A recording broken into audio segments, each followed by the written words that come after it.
રામાયણ વિષયાધીન રમણીની વિષમશીલતા અને પોતાની વિષય વાસનાને આધીન થઈને પોતાની ફરજનો એક લેશ પણ ખ્યાલ કર્યા વિના અને શ્રી રાવણને માંગવાની પણ તકલીફ આપ્યા વિના પોતાના પતિએ નગરમાં એટલે કે નગરને ફરતી કિલ્લારૂપ બનાવેલી આશાલિકા નામની વિદ્યાને અને કદી પણ નિષ્ફળ ન જાય તેવા અને વ્યંતર દેવોથી અધિષ્ઠિત થયેલા શસ્ત્રોને શ્રી રાવણની સેવામાં સમર્પિત કર્યા. વિચારો કે વિષયાધીન રમણીની વિષમશીલતા કેવી અને કેટલી ભયંકર નીવડે છે. જે પતિએ જાણીને પોતાના જીગર જેવો માની અને સુખની સઘળી સાધન સામગ્રી પૂરી પાડી, તે જ સ્ત્રીએ તે પોતાના જ પતિના નાશની સામગ્રી પતિના શત્રુને પૂરી પાડી, એ શું ઓછી ભયંકરતા છે? ખરેખર વિષયાધીનતા એ વસ્તુ જ એવી છે કે જેના યોગે તેને આધીન થયેલો આત્મા પોતાને જાગતો અને સમજતો માનતા છતાં પણ પોતાના નાશને જોઈ કે સમજી શકતી નથી. એટલું જ નહીં પણ વધુમાં તે આત્મા પોતાને ઉપકારી, હિતૈષી અને વિશ્વાસુ આત્માઓને પણ અનિષ્ટ કરવાનો નીવડે છે.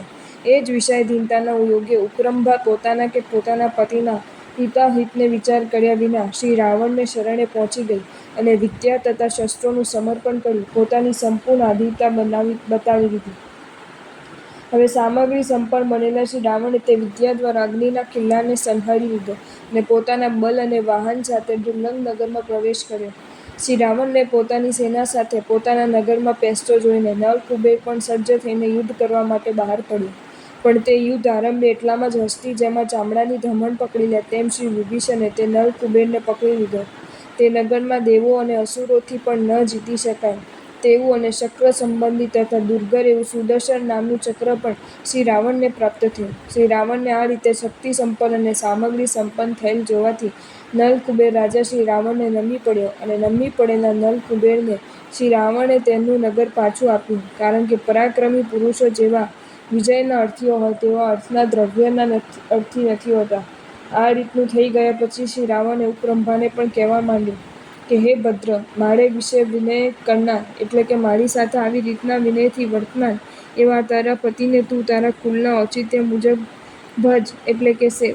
આ રીતે શ્રી ઉપરંભાને કુળનું ઔચિત્ય સમજાવ્યા પછી તેને પોતાની માનવતાનું અને વિવેકિતાનું ભાન કરાવતા શ્રી રાવણ કહે કે બીજી પરસ્ત્રીઓને હું બહેન અને માતાના સ્થાને જોઉં છું એટલે કે સઘળી પરસ્ત્રીઓને બહેન અને માતા તરીકે માનું છું અને તું તો હાલમાં વિદ્યાનું ધન કરવાથી મારા માટે પુરુષ સ્થાને છે.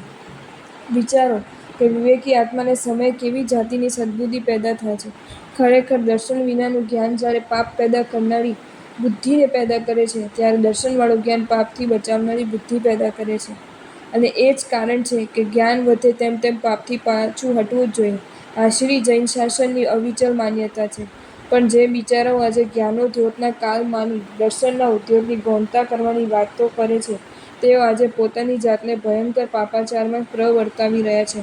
અને એમાં એ બિચારાઓનો દોષ કહેવા કરતાં એ પામેરોનો મિથ્યાજ્ઞાનનો જ દોષ કહેવો એ વધુ ઠીક છે.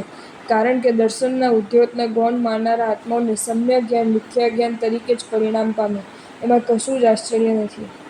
આત્માને પાપના અખતરાઓને રસપૂર્વક કરવાની કે કરાવવાની બુદ્ધિ ઉત્પન્ન કેમ જ થાય અને પરમધારક પરમર્ષિઓ પ્રત્યે અને તે પરમર્ષિઓ પ્રણીત કરેલા માર્ગ પ્રત્યે અરોચકતા કેમ જ પેદા થાય તથા વધુમાં એ અરોચકતાના કારણે મહાપુરુષોને નિંદવા અને નિંદાવવા જેવી દુષ્ટ બુદ્ધિ પણ કેમ જ થાય. શ્રી રાવણનો આત્મા તો સમ્યક દર્શનથી વિભૂષિત હતો અને એ જ કારણે જે સમયે જેવો જોઈએ તેવો વિવેક તે આત્માને પેદા થતો જોવાય છે.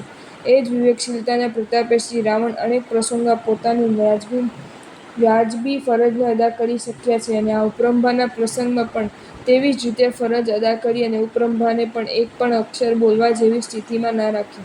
કારણ કે એકદમ પોતાના ગુરુપદે સ્થાપી દીધી. આથી સ્તબ્ધ બની ગયેલી તેણીને છેવટે શ્રી રાવણે કહ્યું કે હે ભદ્રે, તું રાજા કામધોજની પુત્રી છે અને સુંદરીના ઉદરથી ઉત્પન્ન થયેલી છે માટે બંને કુલથી વિરુદ્ધ આચરણ કરતી તને કલંક ન લાગે.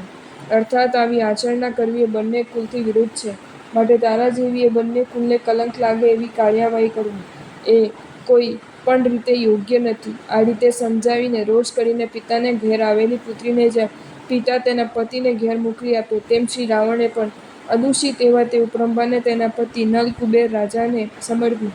આ જ પ્રકારે ઉત્તમ આત્માઓ પોતાની બુદ્ધિના બલે અગર વાણીના બલે પોતે પાપ કર્મમાંથી બચી જાય છે અને પાપની આચરણા કરવા માટે સજ્જ થયેલા સામાન્ય આત્માને પણ બચાવી લે છે. પણ ખોટી દયા ખાતર સામા આત્માની પાપ યાચનાને આધીન થઈ પોતે પણ પાપ કરવા તૈયાર થતા નથી. એનું જ નામ સાચી વિવેકશીલતા છે.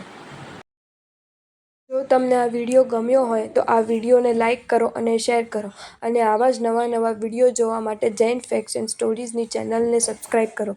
ધન્યવાદ.